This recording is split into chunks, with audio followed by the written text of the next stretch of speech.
El equilibrio fiscal es una base sobre la que tenés que construir, no un objetivo en sí mismo, ni el mástil de Milei, donde él lo elaboró como una propuesta y después vos ves que detrás del superávit fiscal o del equilibrio fiscal, en realidad hay también mucha injusticia. Ahora vos vas a tener todo este periodo, como vos dijiste, ya la cosecha de cobre está funcionando, va a seguir funcionando hasta mediados de julio, agosto, vas a tener una marea de dólares. El Banco Central, por suerte, a diferencia de lo que hizo erróneamente en el 25, está comprando, y eso es muy bueno. Debería incluso tratar de ser más agresivo. Pero la cuestión es que el tipo de cambio en este 1400 es un tipo de cambio, llamarle así, de equilibrio financiero. Ahora, ese tipo de cambio en 1400 le sirve a los empresarios que estuvieron acá el otro día, a los que uno puede charlar, a los que te llaman para preguntarte cómo la ves, qué sé yo, o que están preocupados, o ese caso no lo conozco bien, pero sí conozco 3 o 4 casos que son gente que tenía 40, 50 empleados y se va a quedar con 10 porque va a ser importador. Le van a poner la etiquetita, Claro. como Sí, hace sí. todo el mundo, y además como ya hemos hecho en los 90. Entonces, ese esquema, ese dólar, sirve para ciertos sectores y para otros sectores, sobre todo para la industria, me parece que es un dólar que es muy complicado. Entonces, tenemos un dólar que es complicado para los sectores intensivos en mano de obra y que está muy bien para los sectores que no son intensivos en mano de obra. ¿Cómo se resuelve eso? Yo creo que necesitas una política económica que trate de aumentar los encadenamientos. No digo vamos a rechazar tener vaca muerta, es una bendición, es una suerte. Lo que tenés que tratar es ver cómo esa locomotora arrastra más gente o incorpora, no en la locomotora, sino que tenga muchos más... ¿Y pero cuál es la clave para que se sumen vagones, digamos, al tren? ¿Cuál es podemos decir, la trampa del dólar? No sé si Yo es... creo que el A ver. dólar es un dólar un poco más adecuado que el de 1400 y la trampa es si lo van a dejar así estable o lo van a dejar ir deslizando, pero un dólar más alto sería más inclusivo en términos de sectores industriales y sobre todo de los sectores que tienen capacidad de empleo. De lo contrario, nosotros no nos vamos a mudar todos a Nielo, porque además no hay lugar. Estos sectores que están creciendo tan fuerte y que generan tantos dólares, no es que, como enseñamos en la teoría económica más básica, bueno, si el salario cae bastante, vos vas a emplear mucha más gente. Hacer un pozo para conseguir petróleo se hace casi con la misma tecnología acá que en Estados Unidos. Entonces, esa tecnología está hecha, casi desarrollada para lugares donde el salario es caro. Entonces, por más que metamos, en vez de 3 personas, 10 personas haciendo el pozo para sacar petróleo, es inútil porque no necesita 10 personas. Entonces, lo que necesitas es tratar de hacer una política económica que vaya maximizando todos los encadenamientos aguas arriba y aguas abajo de esos sectores y ver cómo esos sectores le vas generando y convergiendo sectores industriales que sean productores, generadores de partes, que den servicios sobre eso. Pero bueno, además cuidando de que ese dólar, porque esto es lo típicamente ocurre en países que tienen este fenómeno de una especie de enfermedad holandesa, que es la idea de que tenés un tipo de cambio que está sostenido por ese influjo de exportaciones, pero que no sirve para ocupar a todas las personas que tiene la economía. Claro, pero entonces vos decís esto que el gobierno tiene en la cabeza, que se vayan sumando distintos sectores económicos alrededor de la nueva economía, de la energía, la minería, el petróleo, vos decís que es posible, digamos, pero que hay una transición, no sé, que llevará Yo creo tiempo. que eso, lo que pasa es que el gobierno es un gobierno... O vos te tendrías que también focalizar en, además de esto, que lo podés desarrollar, los servicios, digamos, todas las industrias que se puedan acoplar como vagones a la nueva economía, pero vos simultáneamente tenés que cuidar, no sé, al que fabrica calzado que vino acá, al textil que vino acá. Ayudarlo a transformarse, como mínimo. El problema es que ahí es una cuestión bien conceptual. El gobierno cree que esto se organiza solo y que automáticamente, de alguna forma, se va a ir reorganizando. No sé si todo el gobierno, yo no sé si la gente de Caputo cree tanto en eso, pero sí, seguramente Milei y Sturzenegger creen en esa capacidad intrínseca del mercado de ir acomodando todo. Entonces, de alguna forma nos vamos a mudar a Agnello, de alguna forma el señor que no tiene trabajo se las va a ingeniar para hacer algo para la producción minera.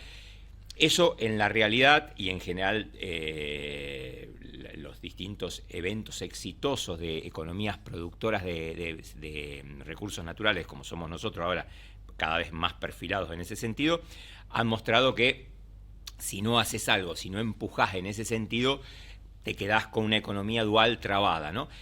Puede haber más producción de lo que llamamos bienes no transables, servicios, etcétera. Sí, algo más de eso hay, pero esa capacidad de ocupar con estos sectores muy poco intensivos en trabajo, lo que está cerrando de sectores muy intensivos en trabajo como la industria, es mucho más complicado. Por eso tiene que haber una política económica que acompañe fuertemente esa transformación. Y es cierto que requiere tiempo, y en ese tiempo vos tenés que hacerlo en una forma en que no haga sufrir a esa parte de la población. Acá la idea de hacerlo todo a una velocidad extraordinaria, donde mezclas apertura comercial, es decir, eliminar todo tipo de aranceles, todo tipo de restricciones que son una forma de protección, tener el tipo de cambio apreciado y además este influjo de dólares que hace que ese tipo de cambio apreciado se pueda mantener al menos durante un tiempo.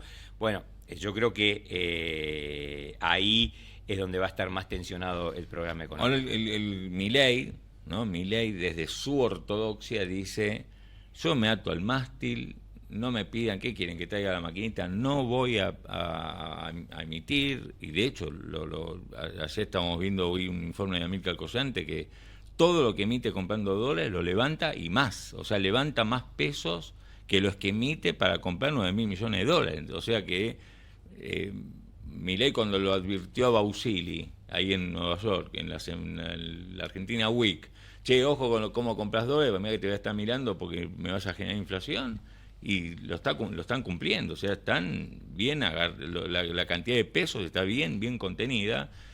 Entonces, la cuestión es, esa es la ortodoxia de Milei. Ahora, desde la heterodoxia, vos sos un tipo que estuviste, digamos, laburando en el Banco Central, digamos, con otro gobierno.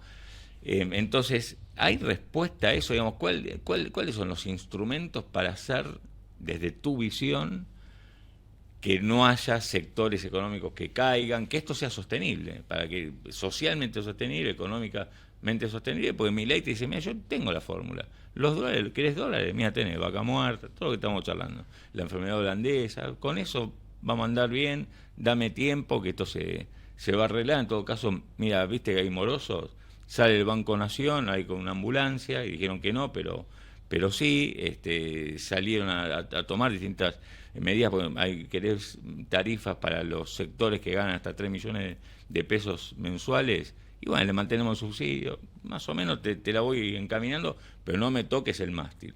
Desde la heterodoxia, ¿hay instrumentos que aseguren que no se caigan en este proceso estos sectores que quedan más desprotegidos? Sí, vos tenés instrumentos y tenés formas de orientar la política económica, formas de orientar las privatizaciones, formas de orientar el RIGI, el super RIGI, distintos instrumentos en donde en general ellos, salvo estas cuestiones muy puntuales que la verdad que están bien, pero claro, son muy chiquititas,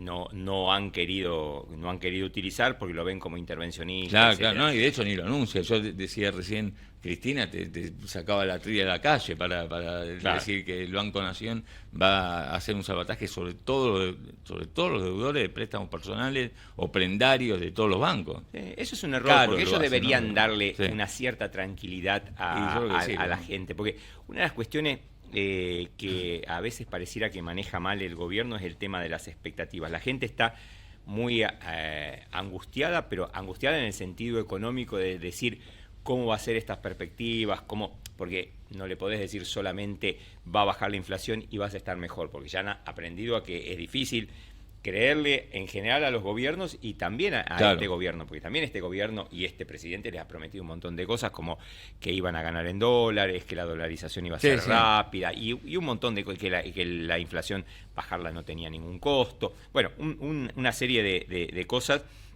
Entonces, la verdad que anunciarlo correctamente Y le da alivio, muchas veces son sí. esclavos de su propia exageración.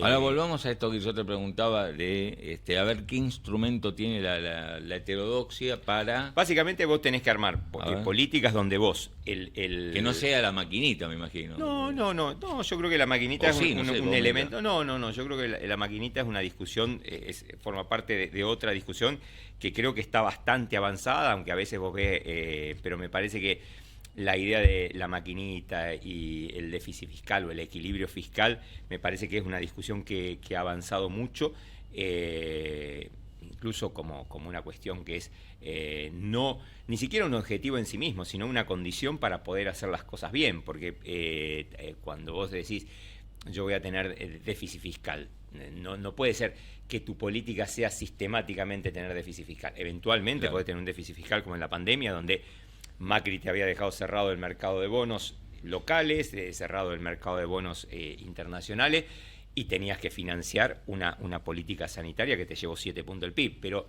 no debería ser, y yo creo que eso ha habido una discusión mucho más madura, que estar fuera del equilibrio fiscal sea una condición natural para manejar, y menos una economía como la Argentina, que ni la podés, el déficit fiscal no lo podés ni financiar con la maquinita, ni lo podés financiar con endeudamiento. Entonces, no podemos estar en contra de endeudarnos y a la vez estar a favor del déficit fiscal. En eso me parece que todavía hay alguna docencia con ciertas formas de ver el mundo donde, claro, alguno te dice, bueno, pero hay países que tienen déficit fiscal sistemáticamente. Sí, bueno, pero porque no han tenido la historia que hemos tenido nosotros. Pero Perdón, la propuesta de un peronismo que quiera ser alternativa debería incluir la consigna esta, con el equilibrio fiscal no se jode, ahí...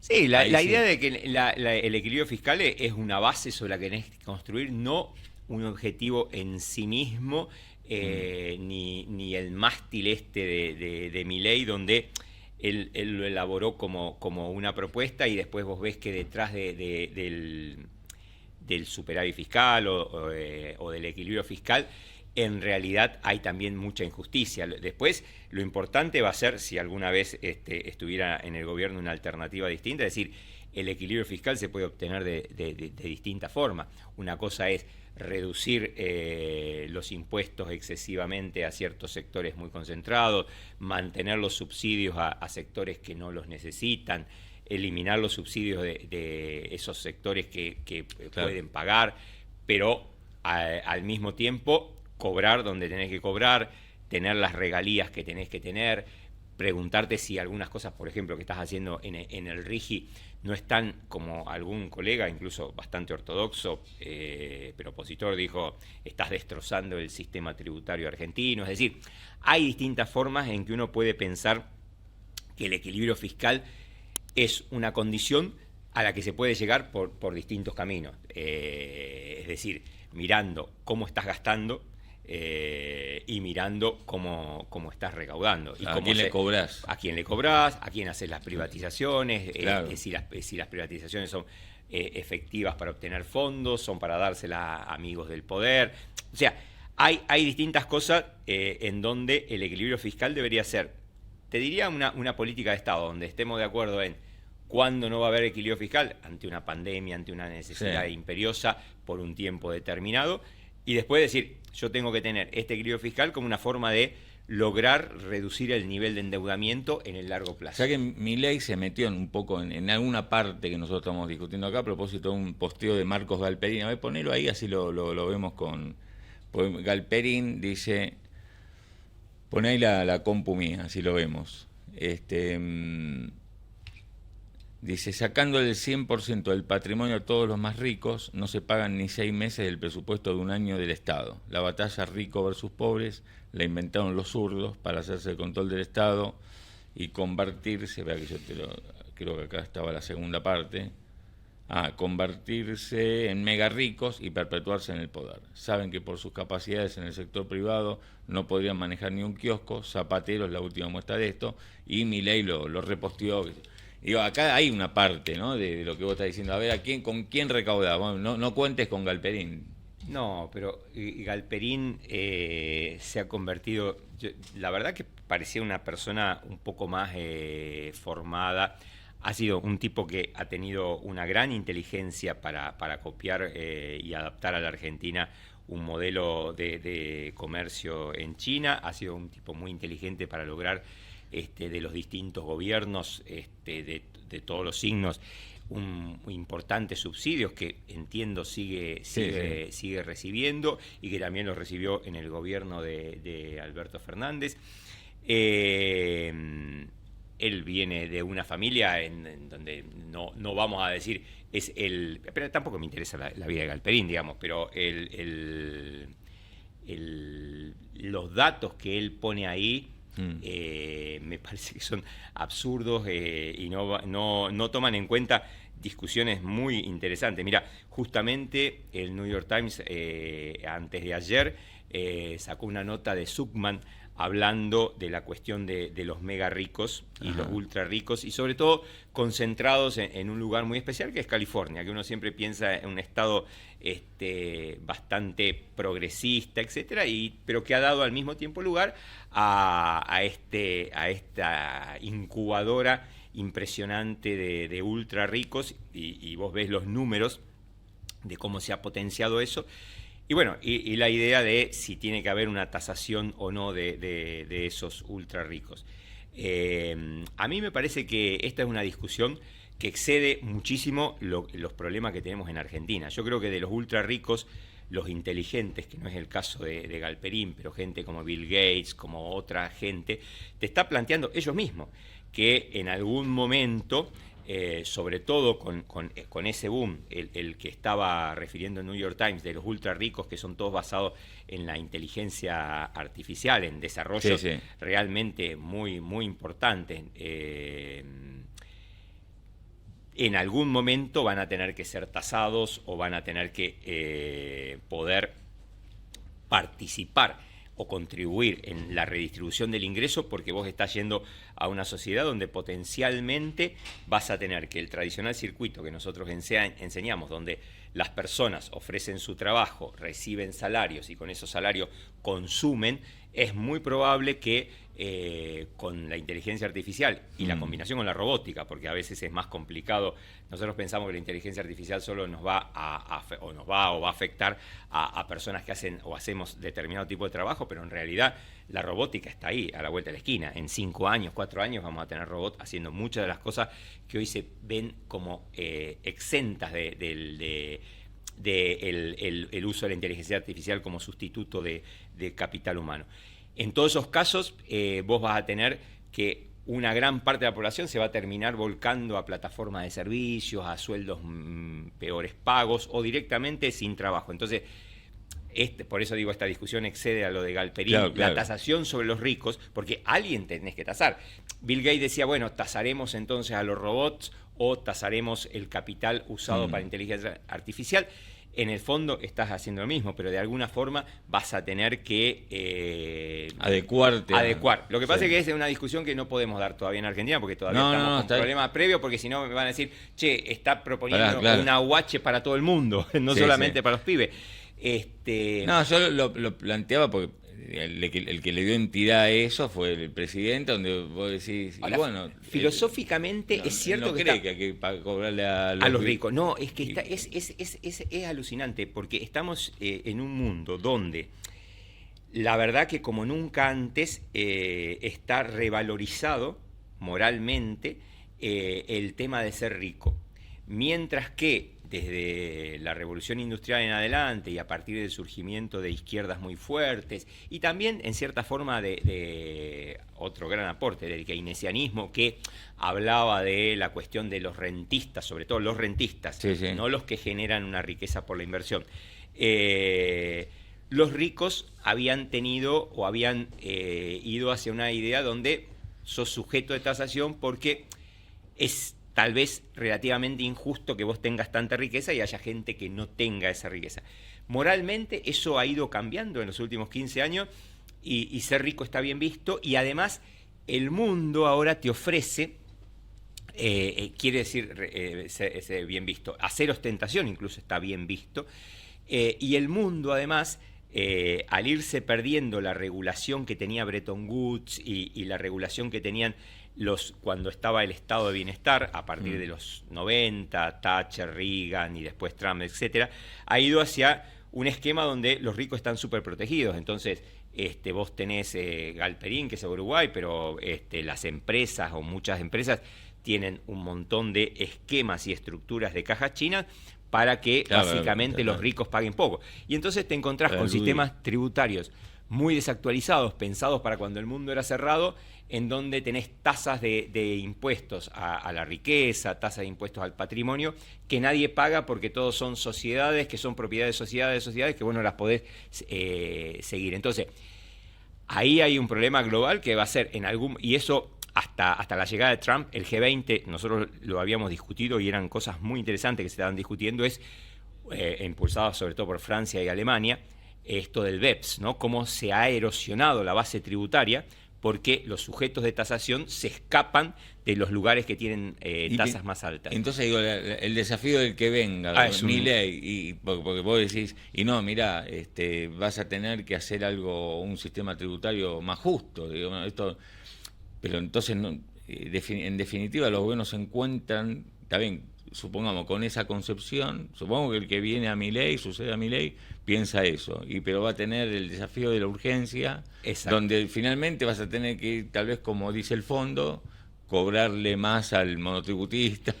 Es que por ahí hay que hacer las dos cosas, es decir, el que viene va a tener un campo minado, porque es tal cual lo decís vos, es decir, por un lado, y yo sé que a veces a algunos compañeros no les gusta que se diga esto, pero algunas de las puntas que dice el fondo me parece que están bien, en el sentido de que el impuesto a las ganancias, que es un horrible nombre y nos hemos embarcado 1000 veces con esa pavada de... Hubo paros generales por el impuesto. Sí, la ganancia no es, el salario no es ganancia, es toda una confusión solamente en el léxico, en que no se debería llamar impuesto a las ganancias, sino simplemente, como en todo el mundo, impuesto a los ingresos netos, y cuando vos tenés un ingreso que supera el nivel de vida de alguien que gana 4 millones más o menos, etcétera, ir contribuyendo con un poquito, con un 5%, si ganás 7 millones con un 6%, si ganás 8 millones con un 9%, y así sucesivamente.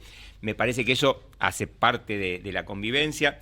Lo del monotributo es delicado, ha sido una cosa exitosa en términos de incorporar gente a cierta formalización, pero bueno, imagínate que tenés a Santiago Caputo monotributista. Pero lo que quiero decir es esto, ha sido exagerado en que tenés casi entre una cosa y otra, tenés más de 4 millones de personas.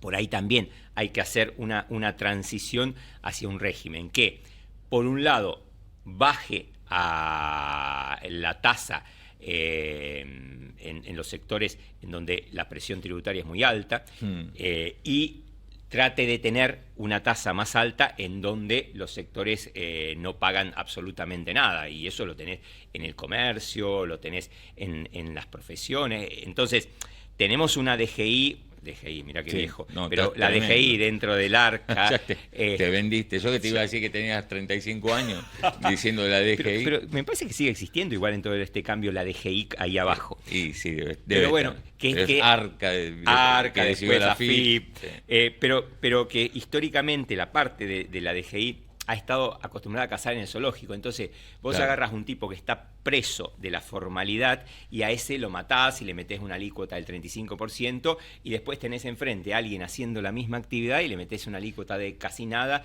o muy baja. La verdad que eso hay que hacer una terra plana, y decir, yo tengo que lograr que más gente venga a esto, y tengo que lograr sacarle esa presión que es poco competitiva al que paga todo. Entonces, eso es una parte. Y la historia de los ricos es complicada, porque ya te digo, el tema de que la gente quiere tener un mundo sin demasiados controles de capitales, sin demasiados controles de en dónde está esta empresa, en dónde está esta otra empresa, y al mismo tiempo, bueno, tenés eso de que se te erosionan las bases tributarias, entonces terminás cobrando sobre lo único que podés cobrar, que es sobre impuestos, sobre el consumo y sobre las cosas que son fáciles de cobrar, pero entonces, que no son las más sí, justas. En definitiva, digamos, el modelo Milei de hoy, que arrancamos diciendo, bueno, a ver, la economía real versus el mercado financiero, uno que está con sus problemas, la economía real, todo lo que, empezando por el consumo, y el mercado financiero que ve algo que tal vez el resto no, o no sabemos qué, porque está todo en verde, está todo bien, o no todo bien, digamos, pues es una exageración. Acá el punto es cómo haces para asegurarte un crecimiento o cómo volver a crecer en la nueva economía. Eso, y charlábamos respecto de esto, sobre la base de un equilibrio fiscal, no como objetivo final, sino como la base, pero viendo cómo haces para recaudar, y es con crecimiento y también cambiando a ver a quién le cobras, porque incluyendo a los ricos, digamos, pero no solamente, sino el impuesto a las ganancias, aquellos que tienen determinado ingreso mensual. Sí, sí. Pero un poco el desafío es ese, volver a generar laburo, un poco. Yo creo que el aporte del fondo ahí, en esa parte, yo estaba haciendo justo una nota sobre algunas cuestiones del informe del fondo y las cosas que dice y no dice, y cómo uno no lo tiene que leer muy seriamente, porque las cosas importantes del fondo no las dice escribiéndolas, sino que las va manifestando de otra forma, ¿no? En las demoras, en los mensajes que te envía. Pero aún así, algunas de las cuestiones que están ahí son importantes para discutir. Por ejemplo,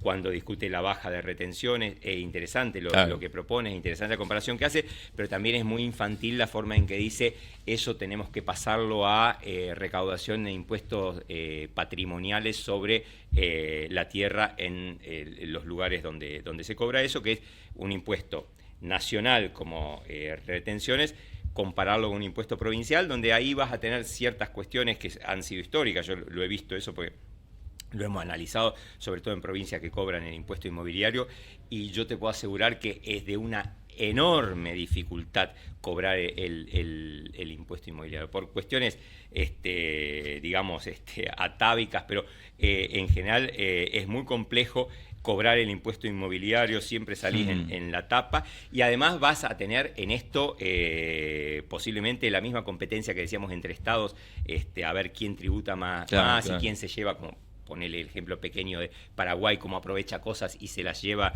desde Argentina. Bueno, vas a tener esa competencia entre las provincias. Yo creo que lo que tendría que haber propuesto el fondo ahí es decir, usemos a cuenta esta recaudación de retenciones y se las damos a las provincias a cuenta de un potencial impuesto a la tierra, que es mucho más eficiente, obviamente, que una retención, porque la retención está tasando la producción, en el impuesto a la tierra vos tasás diversamente, y es hasta un incentivo a que muchas tierras que están menos usadas, menos eficientemente de lo que podrían, vos las podés explotar mucho mejor, ¿no?